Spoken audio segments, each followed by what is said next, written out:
যে আপোনাৰ Assam human rights কমিশ্যনে notice এখন জাৰি কৰিছে ডিষ্ট্ৰিক্ট মেজিষ্ট্ৰেটলৈ, যাতে তেওঁক এখন ইম্পাৰ্চিয়েল ইনকুৱাৰী এটা কৰিবলৈ কাৰণে তেওঁক ডাইৰেকশ্যন দিয়া হৈছে।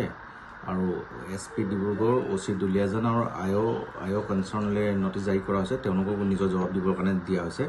গতিকে এইটো আমাৰ কাৰণে ভাল খবৰ, যাতে আসাম হিউমেন ৰাইটছ কমিশ্যনে আমাৰ যিটো আমাৰ ডে টু ডে পাব্লিক লাইফৰ মানুহৰ যিটো পাৰ্চনেল লিবাৰ্টিটো থাকিব লাগে তাৰ কগনিজেঞ্চটো লৈছে। আৰু শংকৰজ্যোতি বৰুৱাক বেআইনীভাৱে হেণ্ডকাপ লগাই সেইদিনাখন আদালতত অনা হৈছিলে, যিটো তেওঁলোকে পুলিচে কেতিয়াও সেই কৰিব নালাগিছিলে আৰু এইটো কোনো ফালৰ পৰা গ্ৰহণযোগ্য নহয়। আৰু তাৰ উপৰিও এই গোটেই ঘটনাটোক এনেকুৱা দেখুৱাবলৈ চেষ্টা কৰিলে যে শংকৰজ্যোতি বৰুৱাক কিবা 307 কেছ এখনতে 307 যিটো এতিয়া বৰ্তমান BNSত 109 হয়, সেনেকুৱা এখন গোচৰত অনা হৈছিলে। সেইকাৰণে তেওঁক হেণ্ডকাপ লগাই মেলি থানাত কোৰ্টলৈ অনা হৈছিলে, যিটো প্ৰকৃততে মিছা কথা আছিলে। যিটো গোচৰত তেওঁক এৰেষ্ট কৰি অনা হৈছিলে সেই গোচৰত 109ৰ কোনো ছেকশ্যন নাছিলে। তাৰ উপৰিও শংকৰজ্যোতি বৰুৱাক যি ধৰণে অনা হৈছে সেইটো কোনো ফালৰ পৰা অসম নালাগে পৃথিৱীত কোনো মানুহে গ্ৰহণ কৰিব নোৱাৰে।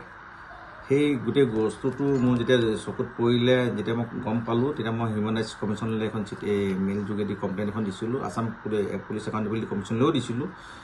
আৰু তাৰ ওপৰতে আজি যিটো ব্যৱস্থা লৈছে সেইটো কাৰণে আমি আসাম হিউমেন ৰাইটছ কমিশ্যনক ধন্যবাদ জ্ঞাপন কৰিব লাগে আৰু কৰিছোঁ, যে তেওঁলোকে এই গোটেই মেটাৰটোৰ ওপৰতে কগনিজেঞ্চ লৈছে। আৰু এই গোটেই ঘটনাটোৰ ওপৰতে বৰ দুখ লগা কথা, যিটো পুলিচেতো নিজৰ ডিউটিত ফেইল হৈছে বুলি ক'ব লাগিব।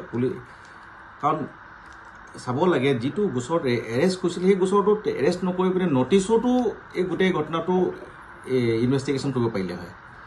যিদিনাখন কেছ ৰেজিষ্টাৰ হৈছিলে শংকৰজ্যোতি বৰুৱাক এৰেষ্ট নকৰি তেওঁক নটিচো দিব পাৰিলে হয়। কাৰণ এইটো প্ৰাইভেট দুই পাৰ্টিৰ প্ৰাইভেট কাজিয়াৰ ওপৰতে পুলিচে চুমোটো কেছ যেতিয়া ৰেজিষ্টাৰ কৰিছে, তেখেতক এখন নটিচো জাৰি কৰিব পাৰিলে হয়। নটিচ জাৰি কৰাৰ পিছতো তেওঁক হয়তো থানাত সোধ-পোছ কৰাৰ পিছত তদন্ত কৰাৰ পিছতো যদি এৰেষ্ট কৰিবলগীয়া হ'লে এৰেষ্ট কৰিব লাগিছিলে। কিন্তু তদন্ত নকৰাকৈ তেখেতক যি ধৰণে এৰেষ্ট কৰি অনাৰ পিছত তেখেতক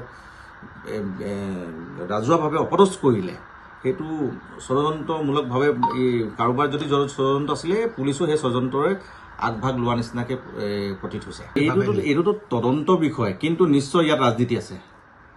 কাৰণ যি ধৰণে গোটেই ঘটনাটোক লৈ যোৱা হৈছে, আৰু এনেকুৱাতো ঢেৰ কেছ আছে, আপোনালোকৰতো সদায় ৰিপৰ্টিং হৈ আছে, য'ত আপোনালোকে দেখিব যে এনেকুৱা ইয়াতকৈ সাংঘাতিক কেছ আছে, য'ত হেণ্ডকাপটোতো বহুত দূৰৰ কথা, ৰাজনীতি নিচিনাকৈ অনা নিয়া হৈছে।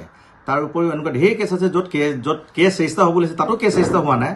কিন্তু যিটো কেছ ৰেজিষ্টাৰ হ'ব নালাগে তাত কেছো ৰেজিষ্টাৰ হৈছে, এৰেষ্টো হৈছে, হেণ্ডকাপো লগাইছে। গতিকে অবভিয়াছলি ইয়াত ৰাজনীতিও আছে, পলিটিকেল ইনফ্লুৱেঞ্চ আছে, চবটো আছেই, নথকা নহয়।